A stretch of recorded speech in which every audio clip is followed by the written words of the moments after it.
ফরজ গোসলের সুন্নাহ সম্মত সঠিক নিয়ম কি? কারণ গোসল ফরজ হলে শরীরে বা কাপড়ে কোথাও নাপাক লেগে থাকলে সেই অংশটাকে আগে ধুয়ে ফেলা, ভালো করে ধুয়ে নাপাকটা দূর করে ফেলা।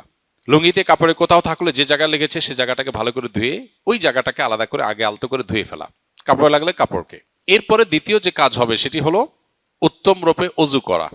এখন নাপাক যেটা ধুইতে বলা হলো, এটা যদি কারোর কাছে চিহ্নিত না থাকে তাহলে সেক্ষেত্রে পেরেশানের কোনো কারণ নাই। যদি চিহ্নিত থাকে, চেনা যায় কোন জায়গায় নাপাক, তাহলে সে জায়গাটা ধুয়ে ফেলা।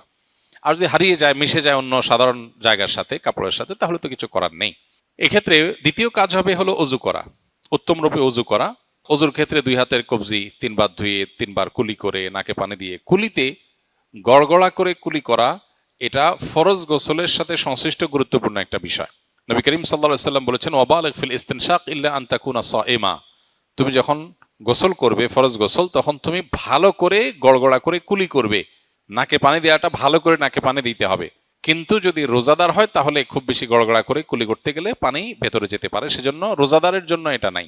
বাকি সাধারণ অবস্থাতে আমরা যে ওযু করব ফরজ গোসলের শুরুতে, সেটার শুরুতে আমরা ভালো করে গড়গড়া করে কুলি করে নাকে পানি দিয়ে, এরপর 3 বার মুখ ধৌত করে 3 বার কোণ পর্যন্ত হাত ধুয়ে মাথা মাসা করে, তারপর মাথা এবং কাঁধে পুরো শরীরে পানি দিয়ে ধৌত করে, শেষে বের হয়ে আসার সময় 2 পায়ের গোড়ালি পর্যন্ত এই জায়গাটা ধোয়া বাকি আছে, এটা ধুয়ে টেপে হোক পুকুরে হোক দিয়ে তারপর আমরা বের হয়ে চলে আসবো। তাতে ওযু এবং গোসল একসাথে হয়ে যাবে। এভাবে সুন্নাহ সম্মত ফরজ গোসল বা সুন্নাহ সম্মত গোসল আদায় করলে গোসলের সাথে ওযু অটোমেটিক হয়ে যাবে, আলাদা ওযু আর করার প্রয়োজন নাই। হ্যাঁ, গোসল করতে করতে যদি আবার কেউ পেশাব আসে, কারোর পেশার বেগ হয়, পেশাব করেন অথবা বায়ু ত্যাগ করেন, ওযু ভঙ্গের কোনো কারণ দেখা যায়, তাহলে তাকে আবার শুরু থেকে ওযু করতে হবে। আর যদি সেরকম কিছু দেখা না যায় তাহলে এটাই তার ফরজ গোসলের জন্য যথেষ্ট হবে। একই সাথে গোসলের সুন্নাহ, ফরজ গোসলের সুন্নাহ